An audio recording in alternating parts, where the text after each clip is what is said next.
¿Cómo están? Muy buenas tardes y bienvenidos a una nueva edición de Agenda Económica PM acá por las pantallas de CNN Chile. Este jueves continuó la tramitación del proyecto de reconstrucción en el Senado, una discusión que no estuvo exenta de tensiones y donde asistió también el ministro de Hacienda Jorge Quirós para responder las preguntas de los parlamentarios. Pero también el jefe de la billetera fiscal asistió a la Comisión de Salud del Senado para explicar los recortes presupuestarios en esa cartera y lo justificó aludiendo al fraude social.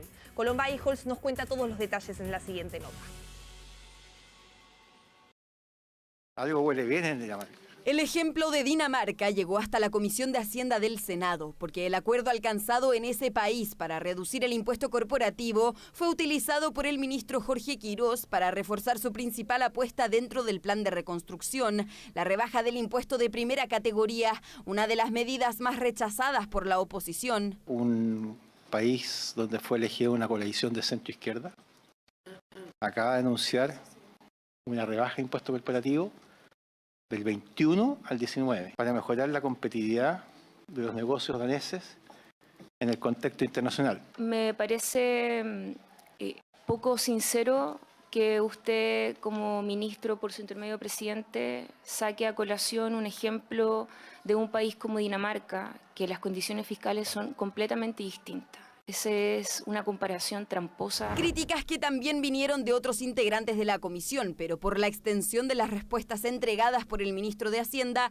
a las consultas formuladas en la jornada anterior. Y mientras el debate avanzaba, otros parlamentarios se enfrascaron en una breve discusión respecto a los cargos que actualmente ostentan. El ministro ha sido bastante escueto. No me gustan a mí los adjetivos, pero lo veo con poca disposición al diálogo, ministro. Esto no es una reunión para hacerle check. Soy senador, ministro Quirós, no soy diputado. A mí confúndame nomás con diputados, ministro.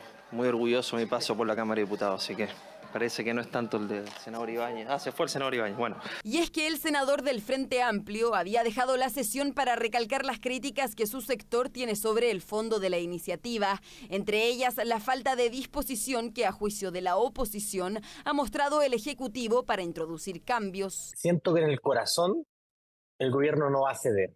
Y eso nos impide a nosotros votar a favor de la idea de legislar. Yo creo que en el resto de los aspectos nosotros vamos a luchar porque esta reforma sea lo menos dañina para las arcas fiscales, sea lo más estable políticamente, y allí los temas de invariabilidad tributaria queremos sacarlo de la ecuación. Pero los cuestionamientos al proyecto no se limitan solo a ese punto. Parlamentarios también manifestaron su preocupación por el impacto fiscal que podría tener la reforma, especialmente por la menor recaudación asociada a la rebaja tributaria y los efectos que aseguran ya están teniendo los ajustes presupuestarios en áreas como la salud. Lo que busca este programa es generar más recaudación. En esta materia, nuevamente, se vuelve a insistir en el tema de los derechos sociales y el recorte de derechos sociales, y nuestra respuesta vuelve a ser que beneficios sociales no se recortan, pero sí ineficiencia, burocracia, operadores políticos, fraude social. La evidencia en términos de las formas en las cuales se pueden hacer eficiencias es tan alta que es difícil contraargumentar cuando uno está viendo que el sector también se vio muy afectado con el fraude de las licencias médicas. Chile no es un país famoso en el mundo por ser un país corrupto, ni es un país de fraude. Me niego a que lo hablemos de esa manera. Y por último, ministro, usted lidera un proyecto de reconstrucción. En ese proyecto de reconstrucción, Salud se va a parar firme a defender que no haya de ninguna manera un impacto en los ingresos fiscales, ni menos por la década que viene. Firmeza que también había demostrado el senador independiente ex-RN, Alejandro Kusanovich, sobre rechazar la idea de legislar el proyecto después de tensiones que marcaron su relación con el gobierno. Sin embargo, tras sostener una reunión con el biministro Claudio Alvarado, el parlamentario podría abrirse a respaldar la iniciativa en su votación en general. Bueno, y cambiamos de tema porque el Servicio de Impuestos Internos decidió habilitar a las casas de apuestas en línea para inscribirse y pagar impuestos por las operaciones que realizan acá en Chile. Una decisión que generó rechazo por parte de la Asociación de Casinos y de Juego, que acusa una regularización encubierta. Recordemos que este tipo de actividades fueron declaradas como ilícitas por la Corte Suprema y actualmente hay un proyecto de ley en el Congreso que se discute para poder normar todo este tipo de operaciones. Sebastián Riz nos cuenta todo en su nota. Un apasionante mundo de apuestas deportivas siempre contigo. El mejor sitio de entretenimiento en línea. Fue el 30 de septiembre de 2025 cuando la Corte Suprema declaró ilegales a las casas de apuestas en línea. Y ahora, a menos de un año después y con esa resolución aún vigente, el Servicio de Impuestos Internos emitió un decreto que permite a las plataformas de apuestas online extranjeras inscribirse y pagar impuestos por sus operaciones en Chile. Este sistema está permitiendo que ellos paguen impuestos, ¿ya? El impuesto que estarían pagando es solamente el IVA. Para entender, cuando tú tienes una ley de casino y lotería y polla, tú tienes que pagar el IVA, pero además tienes que pagar un impuesto específico que va destinado a distintos sectores. Como casino nosotros pagamos un impuesto específico que es del 20%, o sea, es más alto que el IVA que estarían pagando estas plataformas. Decreto que fue celebrado mediante un comunicado por la agrupación chilena de plataformas de apuestas en línea, quienes señalaron que con ello se entrega mayor certeza jurídica y fortalece la recaudación fiscal asociados a los servicios comerciales prestados en Chile. Decisión del sí que fue vista por algunos como una regularización encubierta, pasando por alto lo dicho por la justicia. La legalización de una actividad, como en este caso las apuestas en línea, la define una ley de la República. No, y la norma de impuesto interno es una resolución que está dentro de las facultades propias de un organismo autónomo y en la cual yo no me voy a referir. Y en esta materia, la ley que le compete a impuestos internos es recaudar los hechos que están grabados. Es más, es su deber. ¿Se está tratando de legalizar algún evento que en este caso podría ser ilegal como las casas de apuestas online? En ningún caso, no hay regulación encubierta, las cosas son como son y las leyes son las que están escritas. Vacío legal que espera llenar el proyecto de ley que se ingresó en el año 2022 y que hoy se encuentra en la Comisión de Economía del Senado. Iniciativa que entre sus medidas busca establecer quiénes son los dueños de estas plataformas y restringir el límite de edad de las personas que puedan ingresar. Bueno, el Servicio de Impuesto Interno está asumiendo una facultad que no le corresponde con esta resolución que busca legalizar por debajo de la alfombra, utilizando una vía administrativa, un negocio que hoy es ilegal. Llevaremos esta irregularidad a la Contraloría y citaremos al director del Servicio de Impuesto Interno a comparecer al Senado para dar las explicaciones pertinentes. Lo que tiene que hacer el Congreso es legislar. Por eso hemos concordado con el presidente de la Comisión de Economía en la necesidad de legislar. Ya fijamos plazos e indicaciones hasta el 29 de mayo. Un dato clave es que en el año 2023 el Servicio de Impuestos Internos decidió apartar a las casas de apuestas en línea del decreto simplificado que regula el pago del impuesto IVA a los servicios digitales extranjeros por recomendación de distintos organismos. La actual resolución deja sin efecto la exclusión, lo que genera diversas opiniones entre los expertos. La Corte Suprema efectivamente declara que son ilegales y declara que deben ser bloqueados, ¿de acuerdo? Sin embargo, otra institución que es la Subtel no los bloquea. Y después viene otra institución que es el Servicio de Impuestos Internos y les cobra impuestos. La pregunta es, ¿lo está haciendo bien el Servicio de Impuestos Internos? Yo creo que sí. Esto es una incoherencia sistémica, porque por una parte, nuestra Corte Suprema dice que es algo ilegal, que adolece de objeto ilícito, pero por otro lado, el Poder Ejecutivo a través del Servicio de Impuestos Internos dice, mira, a mí eso no me atañe, toda vez que si aquí hay una actividad, yo voy a cobrar IVA por eso, lo cual tiene también un componente muy cuestionable. Decisión de un organismo autónomo de nuestro país que pone sobre la mesa la incongruencia entre las instituciones, mientras seguimos a la espera del proyecto de ley que duerme en el Congreso y que tiene como objetivo regularizar a una industria que hasta el momento se ha movido por los pasajes grises de nuestra legislación. Bueno, y esta semana también conocimos las nuevas proyecciones de la OCDE para Chile y ahora la organización recortó sus proyecciones de crecimiento para este año por debajo del 2%. 1,7% entonces es lo que están esperando que crezca la economía chilena este año, una cifra que se conoció también pocos días después de conocer el IMASEC de abril que comentamos acá en Agenda Económica a principios de la semana y que llevó a también que los analistas esperaran un menor crecimiento para todo este año 2026. ¿Cuáles son los argumentos entonces de la OCDE para hacer este ajuste? Dicen lo siguiente: el consumo privado y la inversión continuarán expandiéndose, pero los mayores costos de energía, ahí pensando en el precio del petróleo, condiciones financieras globales más estrictas y la consolidación fiscal pesarán sobre la actividad. La organización dijo además que la inflación aumentó bruscamente en abril con precios al consumidor subiendo 4%. Para 2027, eso sí, esperan una recuperación del crecimiento y que la economía crezca entonces 2,5% el próximo año. Para el IPC esperan que este año cierre en 3,8% la inflación y bajar entonces en 2027 a 3,2%. Dicen en ese sentido que estos mayores IPCs van a aumentar temporalmente por los mayores costos del combustible y del transporte también a raíz del traspaso de las alzas en los precios del petróleo. Y además, otro tema importante que mencionó la OCDE se refirió al escenario fiscal de Chile.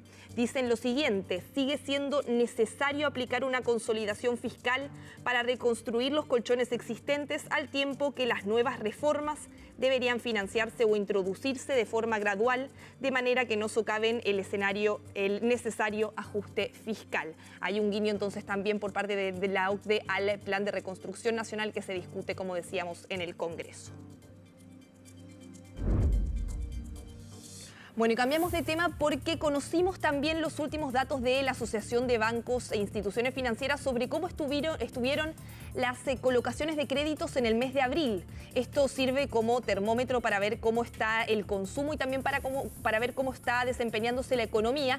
Y vemos que entonces en el mes de abril, en términos anuales, hubo un leve crecimiento de las colocaciones de créditos, como lo vemos acá en la pantalla, 0,2% fue la expansión, y esto se explicó sobre todo por el segmento de las personas, porque el crédito comercial, que es el asociado a las empresas, anotó una caída de 1,7%.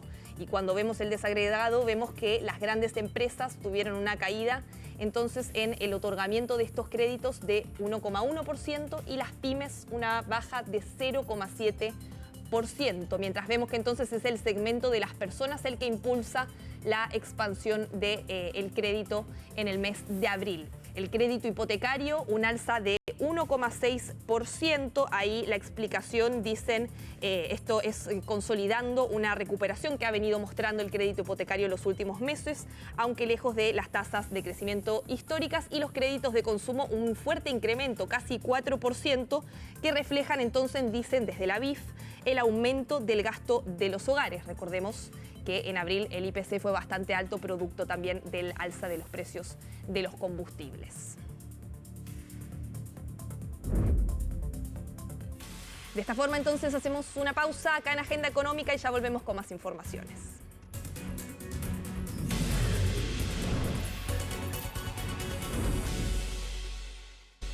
Estamos de vuelta acá en Agenda Económica PM y vamos a conversar sobre algo que conocimos esta semana, y es que Estados Unidos estaría evaluando y realizando una investigación para ver la posibilidad de aplicar aranceles a países que no tengan una prohibición de comercio de productos que sean elaborados con trabajo forzoso, y esto podría afectar eventualmente a Chile. Y digo podría porque precisamente es un tema que está en evaluación todavía, pero Estados Unidos ha indicado que podría entonces aplicarse esta tasa arancelaria de 12,5%. Y para analizar los efectos que esto puede generar en el caso chileno, nos acompaña Iván Marambio, que es el presidente de Frutas de Chile. Iván, muchas gracias por estar con nosotros en Agenda Económica. Muchas gracias a ustedes, Pilar, por el interés. ¿Cómo reciben entonces esta noticia, esta evaluación que estaría haciendo la Oficina del Representante Comercial de Estados Unidos y la posibilidad de aplicar aranceles para Chile? La verdad es que este es un proceso que se inició ya hace un tiempo, estábamos enterados, de hecho lo habíamos también trabajado y coordinado con la Subsecretaría de Relaciones Económicas Internacionales, y la verdad es que no nos pilla de sorpresa, es una recomendación.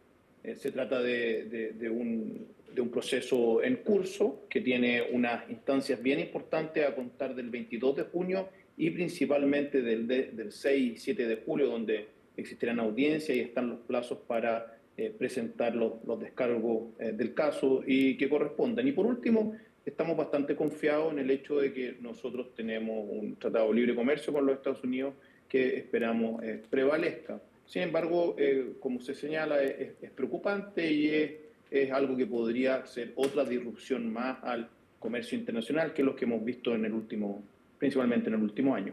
¿Hace cuánto saben ustedes de esta investigación en curso? Bueno, esta investigación empezó aproximadamente a comienzos de abril. Por lo tanto, ya llevamos un par de meses en que estábamos al tanto de la situación. Y es bastante, yo diría, bastante enfocada en las industrias que hoy día están con aranceles ya del 10% y donde la fruticultura, los salmones, la madera nos hemos visto afectados ya desde el 2 de abril del 2025. ¿Y qué efectos podría generar esto para el sector frutícola de Chile en particular en caso de que esto se terminara concretando? Bueno, en definitiva, si esto se concreta, no es un arancel adicional al 10% que hoy tenemos, que es un arancel provisorio. Hay que recordar que el arancel que está hoy día en práctica vence a fines de julio. Eso es lo que establece la ley norteamericana. Podría renovarse, eso sí, con la aprobación del Congreso norteamericano. Sin embargo, de aplicarse este arancel del 12,5, se aplicaría con dos condiciones bien particulares. La primera es que no se aplica a toda la fruta. Hay frutas que están excepcionadas, como son las paltas, los kiwis y las naranjas. No se les aplicaría en caso de hacerse efectivo esto. Y al resto de las frutas, principalmente a las uvas y a los arándanos, que son y los cítricos, los demás cítricos, que son nuestras principales exportaciones desde nuestro sector a los Estados Unidos, se aplicaría sobre un 12,5 total y no sumado, como digo, el 10% que hoy existe. Sí, bien Esto es un costo directo a la exportación, es decir, es un monto muy relevante. Hay que pensar que nosotros exportamos anualmente a los Estados Unidos alrededor de 2.000 millones de dólares, por lo tanto un 12,5%, estamos hablando de mucha plata. ¿Y ese costo quién lo debería absorber? ¿Son finalmente los productores o es algo que van a hacer, lo absorbe Estados Unidos finalmente? No, la verdad es que la absorción del costo, uno no podría crear una regla general. Hay diferentes formas, se trata de cientos de contratos en que la forma en que se contrata es diferente, con quien soporta los costos de uno u otro impuesto son diferentes. Sin embargo, yo diría que en la mayoría de los casos definitivamente lo soporta el chileno, es decir, el exportador, el productor chileno. Claro, y pensando que, bueno, como decíamos, esto es una recomendación, no es algo que esté rigiendo desde ahora, pero sí es un hecho concreto que durante el último tiempo se ha ido elevando la incertidumbre con respecto a este tipo de medidas arancelarias, con los distintos anuncios por parte de Estados Unidos, los cambios en esos anuncios. En ese sentido, ¿cómo ha golpeado toda esa incertidumbre también al sector frutícola chileno? Mira, la verdad es que si uno tiene que ser claro con los números, no hemos visto una baja en las exportaciones a los Estados Unidos en términos globales. Sí ha existido una baja en cuanto a particulares productos, en especial yo diría los arándanos. Los arándanos es difícil saber cuál es la razón definitiva, puede ser otro tema de mercado, pero sí ha tomado más fuerza la exportación de arándanos a Estados Unidos, que es lo que habitualmente nosotros hacíamos a Europa en respecto a lo que hacíamos a Estados Unidos. Pero en términos generales la exportación se ha mantenido en los mismos volúmenes a Estados Unidos sin que se vea un efecto concreto en volúmenes desviados.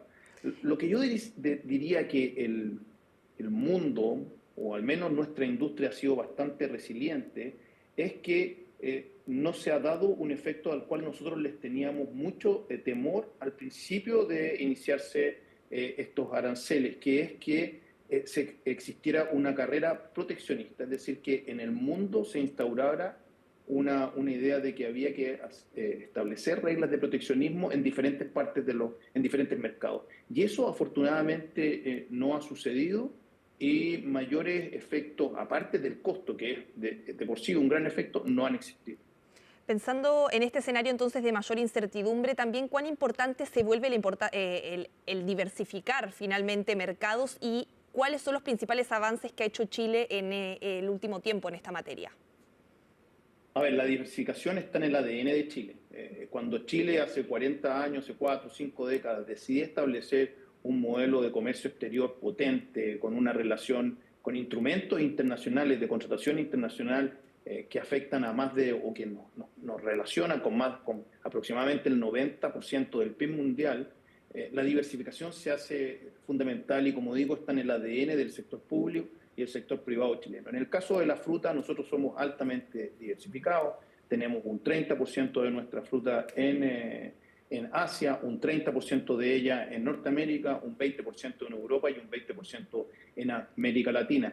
En el último tiempo, y ustedes pueden ver tanto por ir al último gobierno, cómo se ha avanzado en India, lo que se ha hecho con el sudeste asiático, lo que se está haciendo con Asia, con Europa, con la modernización del Tratado de Libre Comercio con la Unión Europea, etcétera, etcétera. Existe un trabajo constante. Este nuevo gobierno, esta nueva administración ha empezado con un paso muy fuerte, también tratando de acelerar la firma de un tratado de libre comercio profundo como es el CEPA con la India. En la próxima semana se establecen y se hace una visita a Marruecos para empezar a abrir lazos con África. Hay una constante interacción del gobierno chileno, del sector privado chileno, para avanzar en mayores mercados y en ir diversificando. Como digo, está en el ADN de todos nosotros. Iván, mi última pregunta. Usted acompañó al canciller y también a la subrey en esta gira en India hace algunas semanas atrás. ¿Cómo ve la voluntad y la capacidad negociadora de las nuevas autoridades en esta materia? La verdad es que se trata de autoridades con mucha experiencia en el comercio internacional, que están muy bien asesorados en la parte diplomática por los funcionarios de carrera con que nuestro Estado cuenta.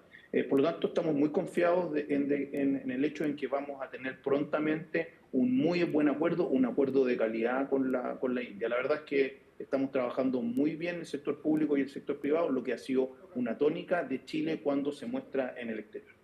Iván Marambio, presidente de Frutas de Chile, muchas gracias por acompañarnos acá en Agenda Económica. Que esté muy bien. Muchas gracias a ustedes. Hasta luego. De esta forma, entonces, terminamos la Agenda Económica de este jueves. Muchas gracias por acompañarnos y sigan con nosotros acá en CNN Chile, que ya vienen más informaciones.